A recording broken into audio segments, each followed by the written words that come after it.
ஹல்லேலூயா. கிறிஸ்துவுக்குள் மிகவும் பிரியமானவர்களே, இயேசுவின் நாமத்தினாலே உங்களை வாழ்த்துகிறேன். திரும்பவுமாக இந்த காணொளியின் மூலம் உங்களோடு சேர்ந்து தேவனை தொழுது கொள்ளும்படியாக ஆண்டவர் பாராட்டின கிருபைக்காய் கர்த்தரை துதிக்கிறேன்.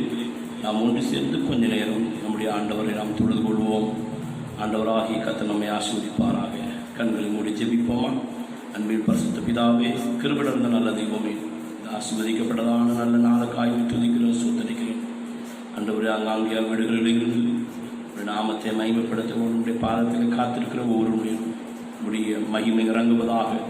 பொருளின் வீட்டிலே ஆதி நாட்களில் இறங்கின அந்த மகிமை அல்லேலூயா கண்டதான ஒவ்வொருவரும் சந்தோஷப்பட்டார்கள் என்று நாங்கள் அறிந்திருக்கிறோம். அதே மகிமை இப்பொழுது எங்கள் மத்தியில் வெளிப்பட பண்ணுவீராக. நாங்கள் பாடி துதித்து ஒருமனப்பட்டு அங்காங்கே இருந்தாலும் ஆவிக்குள்ளாக கர்த்தரை நடத்தும். இயேசுவின் நாமத்தில் ஜெபிக்கிற நல்ல பிதாவே, ஆமென். நாம் ஒரு பாடலை பாடி ஆண்டவரை மகிமைப்படுத்துவோம். கர்த்தர் நம்மை ஆசீர்வதிப்பாராக. நாம் கண்களை மூடி ஆண்டவரை நோக்கி நாம் ஆராதிக்க போகிறோம். ஹல்லேலூயா. பாத்திர நீரே இயேசுவே, நீர் பாத்திரரே, பாத்திர நீரே இயேசுவே, நீர் பாத்திரரே, உம்மை போல் வேறு தெய்வமில்லை, உம்மை போல் வேறு தெய்வமில்லை, உம்மை போல் வேறு தெய்வமில்லை, உம்மை போல் வேறு தெய்வமில்லை, பாத்திர நீரே இயேசுவே, நீர் பாத்திரரே, பாத்திர நீரே இயேசுவே, நீர் பாத்திரரே, என்னை தருகிறேன் தருகிறேன் உம் கரத்தில், என்னை படைக்கிறேன் படைக்கிறேன் உம் பாதத்தில், என்னை தருகிறேன் தருகிறேன் உம் கரத்தில், என்னை படைக்கிறேன் படைக்கிறேன் உம் பாதத்தில், உருவாக்குமே உருவாக்குமே உருவாக்குமே உருவாக்குமே, உயர்வனே உம் கையில் களிமண்ணா உடைத்து உருவாக்கும், உயர்வனே உம் கையில் களிமண்ணா உடைத்து உருவாக்கும், என் சித்தமல்ல உம் சித்தம் நாதா, தருகிறே உம் கையிலே, என் சித்தமல்ல உம் சித்தம் நாதா, தருகிறே உம் கையிலே, என்னை தருகிறேன் தருகிறேன் உம் கரத்தில், என்னை படைக்கிறேன் படைக்கிறேன் உம் பாதத்தில், என்னை தருகிறேன் தருகிறேன் உம் கரத்தில், என்னை படைக்கிறேன் படைக்கிறேன் உம் பாதத்தில், உருவாக்குமே உருவாக்குமே உருவாக்குமே உருவாக்குமே உருவாக்குமே உருவாக்குமே, ஆராதனை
நல்ல தேவனே, மகிமையான ஆண்டவரே, இந்த நல்ல நாளுக்காயும் ஸ்தோத்திரையா. கர்த்தாவே, 2 பேர் 3 பேர் நாமத்தினால் எங்கே கூடியிருக்கிறார்களோ அங்கே நான் வருவேன் என்று சொன்னீர் அல்லவா? அல்லேலூயா. இப்பொழுது அங்கே கூடி ஜெபிக்கிற உடைய பிள்ளைகள் மத்தியில் உடைய மகிமை இறங்குவதாக, உடைய வல்லமை உடைய பிள்ளைகளை சந்திப்பதாக. அல்லேலூயா. நெருக்கத்திலிருந்து கர்த்தரை நோக்கி கூப்பிட்டேன், அவர் என்னிடமாய் சாய்ந்து என் கூப்பிடுதற்கு சத்தத்தை கேட்டார் என்று சொல்லியிருக்கிறது.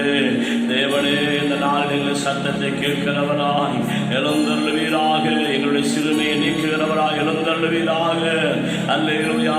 அல்லேலூயா. எங்களை பரிசுத்தமாக்குகிறவராய், அல்லேலூயா, உயிர்ப்பிக்கிறவராய் கர்த்தர் எழுந்தருளும்படியாய் ஜெபிக்கிறேன். ஆண்டவரே, உமக்கே மகிமை, உமக்கே கனம் உண்டாகட்டும், உமக்கே ஆராதனை.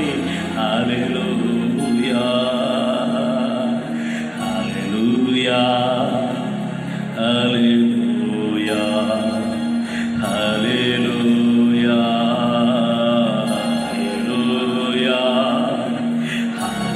அல்லேலூயா. அல்லேலூயா. அல்லேலூயா.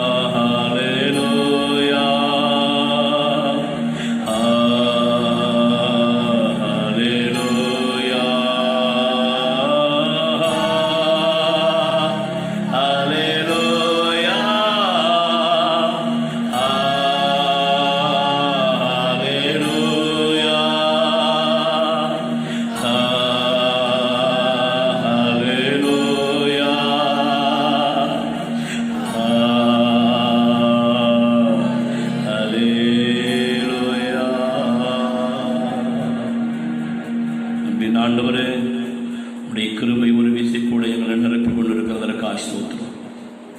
உடைய வசனம் ஜீவனும் வல்லமுள்ளதுமாயும் இருக்கிறது. அது நீர் அனுப்புகிற காரியமாய் வாய்க்கும் என்பதை அறிந்திருக்கிறோம். இப்பொழுது உடைய வார்த்தை எனக்கு நேராக, ஜனத்திற்கு நேராக கடந்து வரட்டும். கேட்கிற ஒவ்வொருடைய உள்ளங்களும் இல்லங்களும் ஆசீர்வதிக்கப்படட்டும், உயிர்ப்பிக்கப்படட்டும். தேசத்தின் கட்டுகள் அறுக்கப்படட்டும். தேசத்தில் சேமம் நன்மை உண்டாகட்டும். நல்ல வார்த்தைகள் அருளும். இஸ்ரவேலுக்கு சொல்லிய நல் வார்த்தைகள் ஒன்றையும் தவற விடாத தெய்வம் எங்களுக்கு நல் வார்த்தைகளை கர்த்தர் அருளுவீராக. சீயோனின் சிறையிருப்பை திருப்புகிறவங்களுடைய சிறையிருப்பை திருப்பி உமக்கே மகிமை கனம் உண்டாகட்டும். குறைகளை மணி இயேசுவின் நாமத்தில் ஜெபிக்கிற நல்ல பிதாவே, ஆமென். கிறிஸ்துவுக்குள் மிகவும் பிரியமானவர்களே, இயேசு கிறிஸ்துவின் நாமத்தினால் ஒரு விசை கூட நான் உங்களை வாழ்த்துகிறேன். கர்த்தர் உங்களை அதிகமாக ஆசீர்வதிப்பாராக. திரும்பவுமாக நாம் இந்த காணொலியின் மூலமாக கர்த்தரை தொழுது கொள்ளும்படியாக நமக்கு தேவன் பாராட்டின கிருபைக்காய் கர்த்தருக்கு ஸ்தோத்திரம்.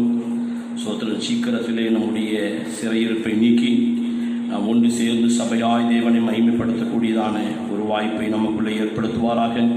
நாம் தொடர்ந்து கர்த்தருடைய அந்த மகிமையான நேரத்துக்காகவும் அந்த சந்தர்ப்பத்துக்காகவும் காத்திருப்போம், வாஞ்சிப்போம். நிச்சயமாகவே அப்படிப்பட்டதான கர்த்தருடைய பிள்ளைகளுடைய இயக்கத்துக்கு தக்க ஒரு நல்ல ஒரு வாய்ப்பை சீக்கிரமாக நமக்கு வாய்க்க பண்ணுவாராக.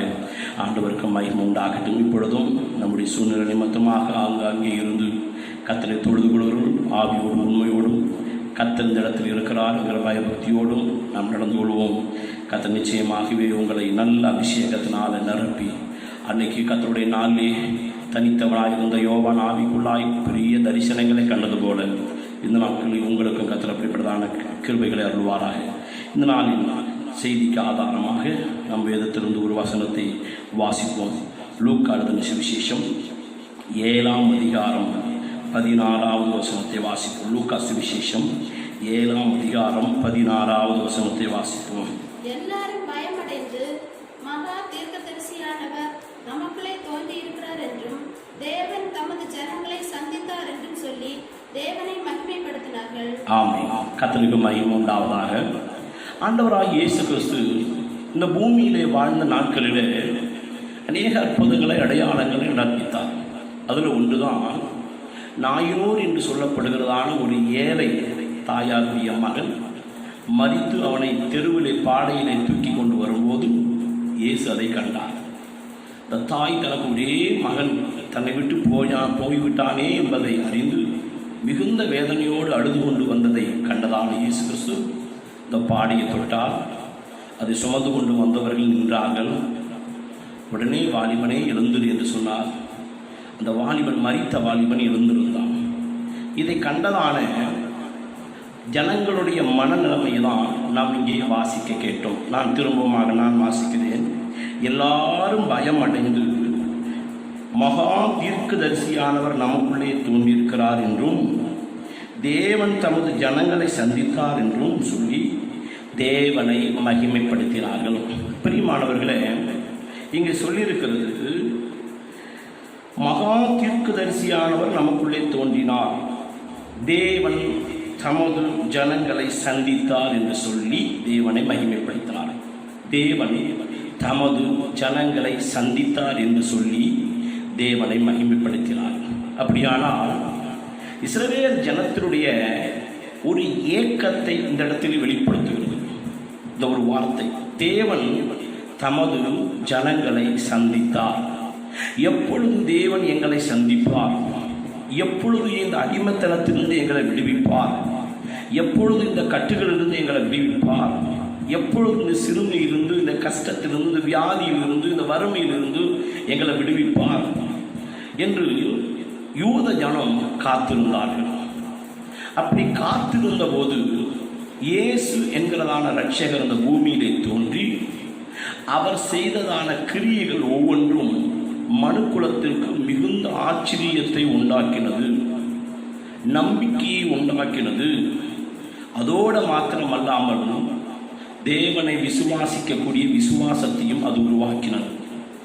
ஒரு மரித்த வாலிபன் ஒரு வார்த்தையினாலே எழுந்திருந்தான் என்பதை கண்டவுடனே ஜனங்களுக்குள்ளே தான் எதிர்பார்த்திருந்த, தாங்கள் காத்திருந்த ஒரு காத்திருப்பு நிறைவேறினதோ என்று சோத்திரம் தங்களுக்குள்ளே ஒரு பூரிப்பு உண்டாகுவதற்கு ஏதுவாக இந்த ஜனங்கள் பேசி கொண்டதை நாம் இங்கே அறிந்திருக்கிறோம். ஒரு சம்பவம் ஞாபகத்தில் வருகிறது. நான் உங்களுக்கு சொன்னால் அது புரியும், இந்த வசனத்தை புரிந்து கொள்வதற்கு ஏதுவாக இருக்கும். இதே போல மரித்த ஒரு மனுஷனை தூக்கி கொண்டு வரும்போது அநேகர் அழுது புலம்பினார். அதில் குறிப்பாக அவருடைய வேலைக்காரனாய் இருந்த ஒருவன் மிகுந்த ஒரு துக்கம் நிறைந்தவனாய், ஒரு கதறுகிறவனாய், மிகவும் வேதனைப்படுகிறவனாய், தன்னுடைய துக்கத்தை அடக்க முடியாமல் அவனுடைய துக்கம் அநேகராலே புரிந்து கொள்ளப்படுவதற்கு ஏதுவாக அவன் அந்த பாடியினுடைய பின்னாலே அழுது கொண்டு வந்ததை ஜனங்கள் கண்டார்கள். இவன் ஏன் பெத்த பிள்ளைகள் கூட இந்த அளவுக்கு அழலை, சொந்த பந்தங்களை கூட இந்த அளவுக்கு துக்கப்படலை, இந்த மனுஷன் ஏன் இவ்வளவாய் துக்கப்பட வேண்டும் என்பதை ஜனங்களுக்குள்ளே ஒரு கேள்வியாக காணப்பட்டது. அப்பொழுது ஒருவர் சொன்னார்களா, இந்த பையன் தன்னுடைய சொந்தக்காரர்களால், தன்னுடைய சொந்த ஊராரால் ஏற்றுக்கொள்ளப்படாமல், ஒருவேளை ஆகாரம் கூட கொடுக்கப்படாமல், ஆதரவு இல்லாமல் துரத்தி அடிக்கப்பட்ட நிலைமையிலே இவன் இந்த ஊருக்கு கடந்து வந்தபோது இந்த மனுஷன்தான் அவனை அன்போடு ஏற்றுக்கொண்டான். ஏற்றுக்கொண்டு அவனுக்கு வேண்டிய எல்லாவற்றையும் செய்து கொடுத்து அவனை எப்படியாவது ஆளாக்கி விட வேண்டும் என்கிறதான ஒரு எண்ணத்தோடு அவனிடத்தில் ஒரு கட்டளை நிபந்தனை வைத்தான். தம்பி, உனக்கு வேண்டியதெல்லாம் நான் செய்கிறேன், அவசியம் இல்லாமல் என்னிடத்திலே பணத்தை நீ வாங்கக்கூடாது, அவசியம் இல்லாமல் உன்னுடைய விருப்பப்படி நீ நடக்கக்கூடாது என்கிற ஒரு கண்டிஷனை வைத்தான். உடனே இந்த சகோதரன் தன்னுடைய சொந்தங்களாலே, தன்னுடைய ஊராராலே நேசிக்கப்படாமல், ஒருவேளை ஆகாரத்தை கொடுத்து தேற்ற ஆள் இல்லாத நிலைமையில் யாரோ ஒரு மனுஷன் நம்மை நேசித்து நமக்கு வேலை கொடுத்து நமக்கு நல்லது செய்கிறேன்னு சொல்லும்போது ஏன் நாம் அவருடைய வார்த்தைக்கு கீழ்ப்படியக்கூடாது என்று சொல்லி சரி என்று ஒத்துக்கொண்டான். அப்படியாக அவர் தன்னுடைய ஹோட்டலில் கொண்டு போய் அவருக்கு ஒரு வேலையை கொடுத்தான். அந்த வாலிப பையனுக்கு ஒரு வேலையை கொடுத்தான். இப்படி வேலைகளை செய்து கொண்டிருந்ததான காலங்கள் கடந்து ஓடினது. ஒரு நாள் அந்த வாலிபன் தன்னுடைய ஓனரிடத்தில் வந்து, ஐயா, என்னுடைய சொந்த ஊருக்கு நான் போயிட்டு வரேன், என்னுடைய ஜனங்களை பார்த்துட்டு வரேன் என்று இந்த ஐயாவிடத்திலே கேட்டான். அப்போ அந்த ஐயா சொன்னார், தம்பி, உடைய ஜனங்க உன்னை நேசிக்காதவங்க, உன்னை ஏற்றுக்கொள்ளாதவங்க, ஒருவேளை ஆகாரம் கூட கொடுக்காதவங்க, அவங்கள ஏன் நீ போய் பார்க்கணும்னு நினைக்கிற? போய் ஒழுங்காக வேலை செய்யன்னு சொல்லி அனுப்பினார். அந்த பையனுக்கு மிகுந்த துக்கம். நம்முடைய விருப்பத்தின்படி ஒன்றுமே செய்ய முடியல என்று, ஆனாலும் ஏதோ ஒரு நன்மை உண்டாயிருக்கும் என்பதை அவர் அறிந்து அடங்கியிருந்தார். திரும்பவும் ஒரு நாள் அந்த ஓனரே அவனை அழைத்து, உனக்கு ஒரு குறிப்பிட்ட வயதானது, உனக்கு ஒரு திருமணம் ஆகி உனக்கு ஒரு குடும்பம் என்று இருந்தால் நலமாக இருக்கும்.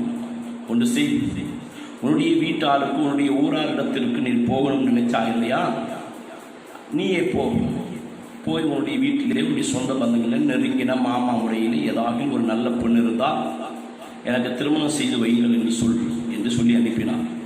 அவனும் சந்தோஷமாய் கடந்து போனான். போய் தன்னுடைய ஊராரை எல்லாம் பார்த்தான். தன்னுடைய நெருங்கின மாமா முறையில் பிள்ளை இருந்தது, அதை தனக்கு மனைவியாக திருமணம் செய்து வைக்கும்படி கேட்டான். ஆனால் அவர்களோ அவனுடைய ஏழ்மையையும் எளிமையையும், ஒரு ஹோட்டலில் ஒரு எடுபடி வேலை செய்கிறதையும் கேட்டு விசாரித்து, இப்படிப்பட்டவனுக்கு எப்படி நான் என் பண்ணை கொடுப்பேன் என்று சொல்லி துக்கத்தோடு அவனை அனுப்பிவிட்டார். நடந்த காரியத்தை வந்து தன்னுடைய ஓனரிடத்தில் சொன்னான். ஓனர் அவனை திடப்படுத்தி தைரியப்படுத்தி, பரவாயில்ல, அதெல்லாம் நினச்சி துக்கப்படாத, சந்தோஷமாக வேலை செய்ய என்று சொன்னார். இப்படி காலங்கள் கடந்து ஓடும்போது திடீரென்று ஒரு நாள் அந்த ஓனர் அந்த வாலிபனை அழைத்து கொண்டு ஒரு பரபரப்பான ஒரு பகுதிக்கு அவனை கூட்டி கொண்டு போய், தம்பி, இந்த பகுதியில் ஹோட்டல் ஒன்றும் இல்லை, இந்த இடம் நல்ல ஒரு இடமாக காணப்படுகிறது, இந்த இடத்துல ஹோட்டல் வைத்தா இப்படி இருக்கும் என்று கேட்டான். ஐயா, நல்லா இருக்குமே என்று சொன்னான் அந்த வாலிபன். சரி, அப்போ அதுக்குரியதான ஒழுங்கெல்லாம் ஏற்பாடெல்லாம் பண்ணு என்று சொல்லி அவனுக்கு கீழே 2-3 வாலிப பிள்ளைகளை, தம்பிமாரை உதவிக்கு அனுப்பி அதுக்குரிய ஆயத்தங்கள் எல்லாம் பண்ணினார். குறித்த நாள் வந்தது, நெருங்கினது. அந்த ஹோட்டல் தொடங்குறதுக்கு முந்தின நாளிலே அந்த வாலிபனை அழைத்து அந்த ஹோட்டலுடைய முதலாளி சொன்னார், தம்பி, இப்போ நம்ம புதிதாக ஆரம்பிக்கிற அந்த ஹோட்டல் யாருக்கு தெரியுமா? உனக்கு தான்.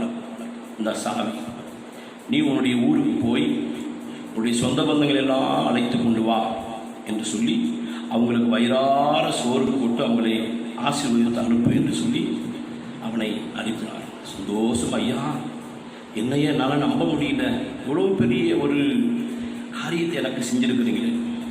நான் ஒன்றும் பெருசாக செய்யலை தம்பி, நீ இத்தனை வருஷம் என்கிட்ட சேவிச்ச வேலை செய்த அவ்வளவையும் நான் ஒன்று சேர்த்து ஒரு கூலி போட்டு அதற்குரியது தான் நான் உனக்கு செய்து கொடுத்துருக்கேன்.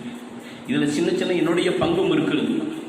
நீ எனக்கு உண்மையாக இருந்ததற்காக என்னுடைய பங்கையும் நான் அது உனக்கு பரிசாக தருகிறேன் என்று சொல்லி அவனை சொத்தில் உற்சாகப்படுத்தி அனுப்பினான். அவன் தன்னுடைய ஊருக்கு ஓடினான். தன்னுடைய சொந்த புத்தகத்திலாம் சொன்னான், இப்படி நான் ஒரு ஹோட்டலை ஆரம்பிக்க போகிறேன், எல்லாரும் வாருங்கள்னு சொன்னான். ஊரே திரண்டு வந்தது. மிகவும் நல்ல இடம், போக்குவரத்து உள்ள ஒரு நல்ல இடம், ஒரு நல்ல அனுகூலம், ஒரு நல்ல விதமான ஒரு கட்டடம். இப்படிப்பட்ட நிலையில் அந்த ஹோட்டல் ஆரம்பிக்கப்பட்டது. ஊரார் வந்து சந்தோஷமாக இவனை பார்த்து, இவன் இனி பெரியாள் ஆயிடுவான் என்கிற ஒரு நிச்சயத்தோடு கூட புசித்து கடந்து போனான். இந்த ஹோட்டல் முதலாளி சொன்னார், தம்பி, உனக்கு ஒரு வேளை சோறு கொடுக்காதவங்க, நீ ஊரையே கூப்பிட்டு சோறு கொடுத்துட்டு என்று சொல்லி அந்த ஹோட்டல் அதிபதி, அந்த ஓனர் அவனை சந்தோஷப்படுத்தினான். ஊராரும் வாழ்த்தி விட்டு கடந்து போனார்கள். இப்படிப்பட்டதான ஒரு நிலையில் இன்னைக்கு நிற்கிறதுக்கு காரணம் இந்த மரித்து போன இந்த நபர் தான் என்று சொல்லி அந்த ஊரார் ஒருவரோடு ஒருவர் பேசி கொண்டதை நான் கேட்டேன். எதற்காக இந்த சம்பவத்தை நான் சொல்கிறேன் என்றால், ஒரு நாள் கஷ்டப்பட்டதான அந்த நிலைமை வீண் போகாமல், அது விருதாவாய் போகாமல், அது பிற்பாடு ஒரு பெரிய பிரதிபலனாக வந்து நிற்கும் என்று நாம் அறிந்திருக்கிறோம். ஆண்டவராகிய இயேசு சொன்னார், பொல்லாதவர்களாகி நீங்களே உங்கள் பிள்ளைகளுக்கு நல்லதை கொடுக்க அறிந்திருக்கும் போது பரலோகத்தில் இருக்கிற நான் நன்மையான விலை கொடுக்க மாட்டேனோ என்று சொல்கிறார். பொல்லாதவர்கள் என்று பெற்றோரை பார்த்து சொல்கிறார். பெற்றோர்களே தன் பிள்ளைகளுக்கு பொல்லாதவர்களாக காணப்படுவார்களானால் அந்நியர்கள் யார்? அறிமுகம் ஆகாதவர்கள் எப்படிப்பட்டவர்களாக இருந்திருப்பாங்க? அப்படிப்பட்டவர்களும் கூட இந்த வாலிபனை போன்றவர்களுக்கு நன்மை செய்ய நல்ல உள்ளங்கள் இருக்குமே. ஆனால் என் ஆண்டவராகிய இயேசு கிறிஸ்து எவ்வளவும் விவரிக்க முடியாத நல்லவர், உயர்ந்தவர், மகத்துவமானவர். நான் சொல்ல வர காரியம் என்னன்னா, நாம் வாசித்த வேத பகுதியிலே இஸ்ரவேல் ஜனங்கள் ஒரு ஏக்கம் நிறைந்தவர்களாய், ஒரு தாகம் நிறைந்தவர்களாய் வாழ்ந்து வந்தார்கள். இன்னைக்கும் ஒரு சிலரிடத்திலே நான் ஃபோன் பண்ணி விசாரிக்கும் போது, சிலர் என்னிடத்திலேயும் ஃபோன் பண்ணி விசாரிக்கும் போது, பாஸ்டர் எப்படி இருக்கிறீங்க என்றும், நானும் மற்றவரிடத்துல ஃபோன் பண்ணி பிரதர் சிஸ்டர் எப்படி இருக்கிறீங்க என்று விசாரிக்கும் போது, அநேகருக்குள்ளே தேவ ஆலயத்தை குறித்தும் முன்னே தேவனோடு நடந்த நடக்கையை குறித்தும் ஒரு பாரம் இல்லாத, ஒரு ஏக்கம் இல்லாத ஒரு நிலைமையை கண்டேன். ஒரு சிலருக்குள்ளே தேவனோடு வாழ்ந்து தேவ சமூகத்திலே விழுந்து கிடந்த, தேவ சமூகத்திலே சொந்தம் இளைப்பாறின அந்த நேரத்தை, அந்த செயலை நினைத்து துக்கப்படுகிற ஒரு சிலரை கண்டேன். இந்த வேத பகுதியிலும் கூட அநேக ஜனங்கள் தேவனை மறந்தவர்களாய் வாழும்போது, ஒரு சிலர் தேவனுடைய மகத்துவத்தை வாஞ்சிக்கிறவர்களாய் இருந்திருக்கிறார்கள். இயேசு கிறிஸ்து இந்த பூமியிலே வெளிப்பட்ட போது அவருடைய கிரியைகளை கண்டவுடனே என்னுடைய ஏக்கம் நிறைவேறினது, என்னுடைய காத்திருப்பு நிறைவேறினது என்று சொல்லி அவர்கள் சந்தோஷப்பட்டதாக நாம் இங்கே அறிந்திருக்கிறோம். ஏனென்றால் மல்கியா தீர்க்கதரிசி காலம் முதல் யோவான் ஸ்நானகனுடைய காலம் வரைக்கும் ஏறக்குறைய 400 வருஷம் ஒரு இருண்ட காலம் என்று வேத ஆராய்ச்சியாளர்கள் சொல்கிறார். தேவ சத்தம் கேட்காத, தேவனுடைய தரிசனம் கேட்காத, தேவனுடைய ஊழியக்காரர்கள் மூலம் தேவனுடைய வார்த்தைகள் கேட்காத ஒரு இருண்ட காலமாக காணப்பட்டிருக்கிறது. தேவனோடு கூட நடந்த ஒரு நாள், தேவன் தம்முடைய ஜனங்கள் மத்தியில் உலாவின ஒரு செயல், தேவனுடைய சத்தத்தை எப்பொழுதும் கேட்டுக்கொண்டிருந்ததான அந்த ஒரு நிலை இன்னைக்கு இல்லையே என்று காத்திருந்ததான ஜனங்கள் மத்தியிலே இயேசு கிறிஸ்துவுடைய கிரியைகளையும் அவருடைய செயல்களையும் கண்டபோது சந்தோஷப்பட்டார்கள். இன்றைக்கும் நான் உங்களை பார்த்து கேட்குறேன், நீங்கள் இன்னைக்கு வீடுகளில் நல்லா ஆராதிக்கிறீங்க, வசனத்தை வாசிக்கிறீங்க, அதிக நேரம் பாடி துதிக்கிறீங்க, ரொம்ப சந்தோஷம். ஆனால் நான் உங்களை பார்த்து கேட்குற ஒரு கேள்வி என்னென்னா, இது உங்களுக்கு திருப்தியாக உண்டாக்குதா? அல்லது ஒரு காலத்தில் தேவனோடு கூட வாழ்ந்து தேவ சமூகத்திலே இளைப்பாறுதல் அடைந்து தேவனுடைய பாதத்திலே உட்கார்ந்தவருடைய ஆலயத்தில் உட்கார்ந்து அவரை நோக்கி பார்த்தேன், அவருடைய சத்தத்தை கேட்டேன், அந்த ஒரு நிலை நமக்கு சந்தோஷத்தை உண்டாக்குறதா? ஒரு வேளை அதை விட எங்களுக்கு இதுதான் நலமாக இருக்கிறது என்போமே, ஆனால் நீங்கள் வஞ்சிக்கப்பட்டிருக்கிறீர்கள் என்று அர்த்தம். காரணம், தேவன் ஒரு நாளையும் ஒரு நேரத்தையும் ஒரு இடத்தையும் குறித்திருக்கிறார் என்றால் அது அவர் எவ்வளவு முக்கியத்துவம் படுத்திருக்கிறார் என்பதை புரிந்து கொள்ளாதவர்கள் மாத்திரமே இப்பொழுது இருக்கிறதான நிலைகளை திருப்திப்பட்டுக் கொள்வார்கள். ஆகவே நீங்கள் இப்பொழுது இருக்கிற நிலையிலே நீங்கள் திருப்திப்பட்டுக் கொள்ளாமல் கர்த்தருடைய கடந்த கால அவரோடு கூட வாழ்ந்து, அவரோடு கூட செயல்பட்ட, அவரோடு கூட சுதந்திரம் சம்பாஷித்து, அவருடைய சத்தத்தை கேட்டு அதற்காக நீங்கள் ஏங்குகிறவர்களாய் காணப்பட வேண்டும் என்பதுதான் என்னுடைய விருப்பமாக இருக்குது. நான் 1-2 வசனத்தை உங்களுக்கு காண்பித்து, சில பரிசுத்தவான்களுடைய வாழ்க்கையில் கடந்த காலத்தை நினைத்து எவ்வளவாய் அவங்க தவித்தார்கள், அது அவங்களுக்கு நன்மையாக காணப்பட்டது என்பதை நான் உங்களுக்கு சுட்டி காட்டும்போது மிகுந்த உங்களுக்கு ஒரு எழுப்புதலையும் ஒரு நல்ல ஒரு ஆவிக்குரிய ஒரு உயர்வையும் கொண்டு வரும் என்பதை நான் நம்புகிறேன். கர்த்தர் அப்படியே செய்வாராக. யோபுவின் புஸ்தகம் 29ஆம் அதிகாரம் 2வது வசனத்தை வாசிக்கும் போது, யோபு 29 2வது வசனத்தை வாசிக்கும். சென்று போன மாதங்களிலும் தேவன் என்னை காப்பாற்றி வந்த நாட்களிலும் எனக்கு உண்டாயிருந்த சீர் இப்பொழுது இருந்தால் நலமாயிருக்கும். யோபுடைய ஒரு ஏக்கத்தை தான் நாம் இங்கே வாசித்தோம். சென்று போன மாதங்களிலும் தேவன் என்னை காப்பாற்றி வந்த நாட்களிலும் உண்டாயிருந்த சீர் இப்பொழுது இருந்தால் நலமாயிருக்கும். அதாவது யோபு தன்னுடைய செல்வாக்கு நிறைந்த அந்த ஒரு வாழ்க்கைக்காக, தன்னுடைய சீர் நிறைந்த ஒரு அனுபவத்துக்காக அவர் ஜெபித்தாரோ என்னமோ தெரியல. ஆனால் அவருடைய இருதயமெல்லாம் நிறைந்திருந்தது தேவனுடைய உத்தமத்தை பிடிச்சிருக்கணும், தேவனுடைய நீதியில் நடக்க வேண்டும், கரைபடாதபடிக்கு பரிசுத்தமாக இருக்க வேண்டும் என்பதுதான் அவருடைய அதிக ஆசை. இந்த நெருக்கத்திலேயும் யோபு நான் அவரை பார்க்கணும், அவரோடு கூட பேசணும், அப்படிதான் அவருக்கு ஆசை இருந்தது. இதெல்லாம் அடிப்படையாக வைத்து இந்த வசனத்தை நாம் பார்க்கும்போது யோபுக்கு திரும்பவும் சொத்து சுகத்தோடு கூட ஐஸ்வர்யத்தோடு கூட இருக்கணும் அப்படிங்கிற ஏக்கம் அல்ல, திரும்பவும் என் பரிசுத்த ஜீவியம், என்னுடைய உத்தம வாழ்க்கை, என்னுடைய நீதியில் நடக்க சுதந்திரம் பெருகணும், அதில் இன்னும் நான் உயரணும் என்பதை அவர் வாஞ்சித்தார் என்பதுதான் என்னால் இந்த வசனத்தில் புரிந்து கொள்ள முடிகிறது. பிரியமானவர்களே, ஒரு காலத்தில் ஒரு நேரத்தில் ஞாயிற்றுக்கிழமை ஆனால் எவ்வளவு சந்தோஷமாக இருந்தது உண்டு. ஓடி வந்து தேவ சமூகத்திலே உற்சாகம் ஆராதித்த நாட்கள் உண்டு. தேவனுடைய ஆலயத்தை விட்டு போகிறதற்கு மனமில்லாத நேரங்கள் இருந்தது. சிலருக்கு அது கசப்பாக இருந்திருக்கலாம், ஆனால் அநேகருக்கு அந்த ஒரு நாட்கள் மிகுந்த ஒரு சந்தோஷமான ஒரு நாளாய் ஏசாயா 58 சொல்லியிருக்க மனமகிழ்ச்சி நாள் என்று சொல்லி மனமகிழ்ச்சி நாளாக இருந்தது. ஆனால் இன்னைக்கு வீட்டில் இருந்து 2 பேர் 3 பேர் ஒரு குடும்பம் சேர்ந்து ஆராதிக்கணும். அது ஒருவேளை உங்களுக்கு சந்தோஷமாக இருந்தால் திரும்பவும் சொல்கிறேன், நீங்கள் வஞ்சிக்கப்பட்டிருக்கிறீங்க.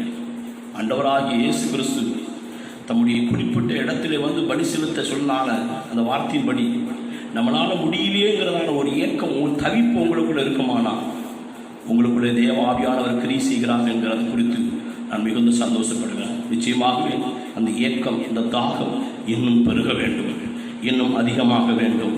ஆண்டவருக்கு மகிமை உண்டாகட்டும். அப்போஸ்தலர் 11ஆம் அதிகாரம் 8வது வசனத்திலே சோத்திரம் அங்கே கொர்நேலியு என்கிற ஒரு மனுஷனுடைய குறித்து ஒரு சம்பவத்தை நாம் அறிந்து முடிக்கிறது. 11 சோதரம் அப்போஸ்தலர் நடவடிக்கை புஸ்தகம் 11ஆம் அதிகாரம் 18வது வசனத்தை வாசிப்போம். இவைகளை அவர்கள் கேட்ட பொழுது அமர்ந்திருந்து, அப்படியானால் ஜீவனுக்கு ஏதுவான மனம் திரும்புதலை பிரஜாதியாருக்கும் அருளி செய்தார் என்று சொல்லி தேவனை மகிமைப்படுத்தினார்கள். தேவனை மகிமைப்படுத்தினார்கள். கொர்நேலியு என்று சொல்லப்பட்ட ஒரு மனுஷன் இத்தாலியா பட்டணத்திலே ஒரு 100க்கு அதிபதியாக இருந்தான். நல்ல ஒரு மனுஷன், சாட்சி உள்ளவன், நன்மை செய்கிறவன், ஜெபிக்கிறவன். அவனுக்கு இன்னும் அதிகமான சத்தியத்தை அறிவிக்க வேண்டும் என்று ஆவியானவர் தேவனாகிய கர்த்தர் சித்தம் கொண்டு பேதுருவை அழைத்து வர முடியும். இந்த சம்பவம்லாம் நமக்கு தெரியும், இதில் நான் நேரத்தை கடத்த விரும்பவில்லை. பேதுருவை அழைத்து வர சொல்லி அவனோடு கூட பேசினார். அந்த பேதுருவும் தான் ஜெபித்து கொண்டிருந்ததான இடத்திலே அந்த பேதுருவும் ஒரு தரிசனத்தை கண்டார். இந்த கொர்நேலியு வீட்டுக்கு போவதற்கு எந்த விதமான அவிசுவாசம் கொள்ள வேண்டாம் என்று ஆண்டவர் திட்டவட்டமாக அவரோடு கூட பேசினார். ஆக இரண்டும் ஒத்திருந்த போது பேதுரு அந்த கொர்நேலியினால் அனுப்பப்பட்ட ஆட்களை சந்தித்து மறுப்பு தெரிவிக்காமல் அவருடைய வீட்டுக்கு கடந்து போனார். 16வது வசனத்தில் சொல்லியிருக்குது. சுதரம் 15வது வசனத்தில் சொல்லியிருக்கிறதான வசனத்தை வாசிப்போம். 15வது நான் பேச தொடங்கின பொழுது ஆதியிலே நம்மேல் இறங்கினது போல அவர்கள் மேலும் பாருங்க, ஆதியிலே இறங்கினது போல, முன்னே தேவன் இடைப்பட்டது போல, முன்னே தேவன் பேசினது போல, முன்னே தேவன் கிரியை செய்தது போல இப்பொழுதும் கிரியை செய்தார். நான் கேட்குறேன், இன்னைக்கு நீங்கள் ஜெபிக்கிறீங்க, ரொம்ப சந்தோஷம். இங்கே வேதம் வாசிக்கிறது ரொம்ப சந்தோஷம். அதிகமாக பாடி ஜெபத்தில் தரித்திருக்கிற ரொம்ப சந்தோஷம். ஆனால் முன்னே நடந்த அந்த ஒரு அனுபவங்கள் இருக்கிறதா? ஒருவேளை இருக்குமானால் நான் உங்களை பார்த்து சொல்லுறதான ஒன்று, நீங்கள் வளருங்க, ஆனால் திருப்தி பற்றக்கூடாது. நம்முடைய சபை கூடுதலை, நம்முடைய தேவனுடைய பாதத்தில் அமர்ந்திருக்கிறது குறித்து ஒரு ஏக்கம் நம்மளை நாளுக்கு நாள் நெருக்க வேண்டும். தேவாலயத்தை குறித்ததான ஒரு வைராக்கியம் என்னை பட்சித்தது என்று சொல்லியிருக்கிறதே, அப்படிப்பட்டதான ஒரு வைராக்கியம், ஒரு ஆசை, ஒரு விருப்பங்கள் நமக்குள்ளே இருக்கணும். எப்போ இந்த பிரச்சனை நீங்கும், எப்போ இந்த காரியத்துக்கு ஒரு முடிவு உண்டாகணும், அது தேவ சமூகத்துக்கு போக வேண்டும், ஒரு ஏக்கம் இருக்க வேண்டும். அதை நாம் வளர்த்து கொள்ள வேண்டும். வளர்த்து கொள்வோமையானால் அது நலமாக இருக்கும். அதுவே நம்முடைய ஆவிக்குரிய வாழ்க்கைக்கு பலமாக இருக்கும். ஆண்டவருக்கு மகிமை உண்டாவதாக. ஜெபிக்கிற கர்த்தருடைய பிள்ளைகள் இன்னும் ஜெபத்தில் அதிகமாக கருத்திருங்க, இன்னும் உற்சாகமாக இருங்க. ஆண்டவர் உங்களை ஆசீர்வதிப்பார். சோதரம், லூக்கா 15ஆம் அதிகாரத்தில் ஒரு சம்பவம் சொல்லப்பட்டிருக்கிறது. இளைய குமாரன் என்று சொல்லப்படுகிறவன் தன் தகப்பனை விட்டு தூரமாய் போய்விட்டான். தகப்பனார் அவனுக்கு வேண்டியதெல்லாம் கொடுத்து அவனை வாழ்த்தி அனுப்பியிருக்க மாட்டான், துக்கத்தோடு தான் அனுப்பியிருப்பான். அவன் தூரம் போய் எல்லாவற்றையும் செலவழித்து பன்றி திங்கிற தகடு கூட அவனுக்கு கிடைக்காத ஒரு சூழ்நிலை வரும்போது அவன் நினைத்து பார்க்கிறான், என்னுடைய தகப்பனாருடைய வீட்டில் வேலைக்காரர் முதற்கொண்டு 15ஆம் அதிகாரம், லூக்கா சுவிசேஷம் 15ஆம் அதிகாரம் 17வது வசனத்தை வாசிப்போம். அவனுக்கு புத்தி தெளிந்த பொழுது அவன் என் தகப்பனுடைய கூலிக்காரர் எத்தனையோ பேருக்கு பூர்த்தியான சாப்பாடு இருந்தது, நானோ பசியினால் சாகிறேன். கவனிங்க பிரியமானவர்களே, இந்த இளையகுமாரன் அவன் வாழ்ந்த வாழ்நாள் சந்தோஷமாக தான் இருந்தது. அவனுடைய காலங்கள் ஜாலியாக தான் போச்சு. ஆனால் தகப்பனிடத்தில் இருந்த நிலை போல அல்ல. ஒருவேளை கடைசி நேரம் அவனுக்கு நெருக்கடியான ஒரு மிகவும் இழிவான ஒரு சூழ்நிலை வந்திருக்கலாம். ஆனால் ஆரம்பமெல்லாம் சந்தோஷமாக தான் இருந்தது. தகப்பனோடு இருந்தது போல ஒரு நன்மையானதாக இருந்திருக்கான். பின்னாடி நினைக்கும் போது என் தகப்பனோடு கூட இருந்தபோது இவ்வளவு மேன்மையாக இருந்தது என்பதை அவன் நினைத்து துக்கப்படுகிறவனாக இருக்கிறான். நீங்கள் கடந்த நாட்களில் தேவனோடு கூட நடந்த நடக்கையை குறித்து உங்களுக்குள்ள ஒரு ஏக்கம் இருக்கிறதா? உங்களுக்குள்ள ஒரு பாதிப்பு, ஒரு தவிப்பு இருக்கிறதா? ஆண்டவர் உங்களுக்குள்ளே அப்படிப்பட்ட ஒரு ஏக்கத்தை காண்பாரானால் நிச்சயமாக சீக்கிரத்திலே அந்த ஒரு நிலைமையை ஏற்படுத்துவார். அநேக நாடுகள், அநேக ஆவிகள், தேவனை அறிந்த தேசங்கள் தேவனுக்கு முக்கியத்துவம் கொடாமல், தேவனுடைய ஆலயத்தை மதிக்காமல், அவருடைய சத்தத்தை கேட்க விரும்பாமல் போனதுனாலே சோத்திரம் அந்த தேசம் கர்த்தருடைய பார்வையில் மிகவும் கோபத்திற்கு ஏதுவானதாய் காணப்படுகிறது என்பதை நாம் அறிந்திருக்கிறோம். ஆலயங்கள் பூட்டப்பட்டு கொண்டிருக்கிறது. ஆலயங்கள் பலவிதமான நிலைக்கு அது சுதந்திரம் விட்டு கொடுக்கப்பட்டிருக்கிறது. இப்படிப்பட்டதான சூழலிலே பிரியமானவர்களே, நாமும் நமக்குள்ளேயும் அப்படி வந்துவிடாதபடிக்கு தேவனுடைய சமூகத்தை கொடுத்தான ஒரு பயபக்தி நமக்குள்ளே உண்டாக நாம் காத்திருப்போம். ஆண்டவராகி தேவன் தாமே நம்மை ஆசீர்வதிப்பாராக. ஒரு வசனத்தை கூட நாம் ஆசித்து நான் காரியத்திற்குள்ளே போக விரும்புகிறேன்.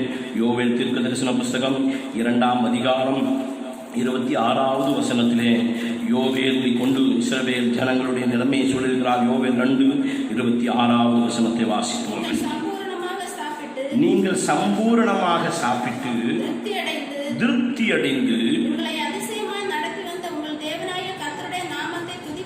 உங்களை அதிசயமாய் நடத்தி வந்த உங்கள் தேவனாகிய கர்த்தருடைய நாமத்தை துதிப்பீர்கள்.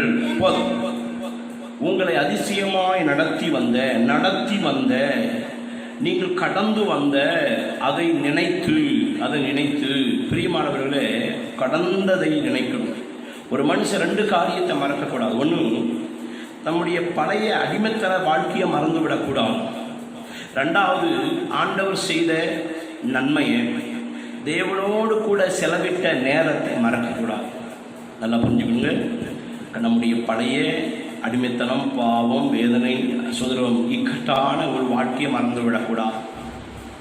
பிரசங்கி சொல்றார், இருளின் நாட்களையும் மறவாதிருங்கள் என்று சொல்றார். மறக்கக்கூடாது. 2வது, தேவனோடு கூட வாழ்ந்த ஒரு வாழ்நாள் இன்னைக்கு தளர்ந்து போனதானால், இன்னைக்கு குறைந்து போனதானால், தேவனுடைய சமூகத்தில் இருந்த அந்த நிலைமை இன்னைக்கு மாற்றப்பட்டதானால் அதை மறந்து விடக்கூடாது. அதை குறித்து ஒரு ஏக்கம் இருக்கணும். அதுதான் நான் உங்களுக்கு சொல்லிக் கொண்டிருக்கிறேன். ஆகவே அப்படிப்பட்ட ஒரு தவிப்பை நாம் வளர்த்துக் கொள்வோம். நிச்சயமாக உங்களுடைய ஆவிக்குரிய சரீரத்துக்குரிய சகல நன்மையினாலும் கர்த்தர் உங்களை நிரப்புவாராக. சரி, ஒரு மனுஷனுடைய ஒரு ஆதங்கத்தை நான் உங்களுக்கு வெளிப்படுத்த விரும்புகிறேன். வாசிப்போம். ஆதியாகமத்தின் புஸ்தகம் 13ஆம் அதிகாரம் 10வது வசனத்தை வாசிப்போம். ஆதியாகமம் 13ஆம் அதிகாரம் 10வது 11வது வசனத்தை வாசிப்போம். அப்பொழுது லோத்து தன் கண்களை ஏறெடுத்து பார்த்து யோர்தான் நதிக்கு அருகான சமபூமி முழுவதும் நீர் வளம் பொருந்தினதா இருக்க கண்டான். கர்த்தர் சோதோம் குமாராவையும் சோவாருக்கு போகும் வழி மட்டும் அது கர்த்தருடைய தோட்டத்தை போலவும் எகிப்து தேசத்தை போலவும் இருந்தது. தெரிந்து கொண்டு போனான். கவனிங்க பிரியமானவர்களே, இங்கே சொல்லப்பட்டிருக்கிறதான சம்பவம் நமக்கு நன்றாக தெரியும். லோத்தினுடைய வேலைக்காரருக்கும் ஆபிரகாமுடைய வேலைக்காரருக்கும் வாக்குவாதம் வந்துருச்சு. இப்போ ஆபிரகாம் லோத்துவை பார்த்து சொல்கிறார், நாம் சகோதரர், நமக்குள்ளே வாக்குவாதம் வேண்டாம். நம் பூமி நம்முடைய பொருளாதாரத்தை நம்முடைய ஆசீர்வாதத்தை தாங்க முடியாதா இருக்கிறது, அதனால் நம்ம சற்று பிரிந்து விடுவோம், கொஞ்சம் விலகி இருப்போம் என்று சொல்லி அவர்கள் ஒருமனப்பட்டு விலகுகிறார். லோத்து தன் கண்களை ஏறெடுத்து பார்க்கிறார். ஆபிரகாம் லோத்துவை பார்த்து சொல்கிறார், நீ உனக்கு பிரியமானதை தெரிந்து கொள், நான் நேர் உனக்கு ஆப்போசிட்டான பகுதிக்கு நான் போயிடுறேன், உனக்கு தொந்தரவாக இருக்க மாட்டேன்றான். லோத்து தன் கண்களை ஏறெடுத்து பார்க்கும்போது இங்கே சொல்லியிருக்கிறது, யோர்தானுக்கு அருகான சமபூமி முழுவதும் நீர்வளம் பொருந்தினதான கண்டான்.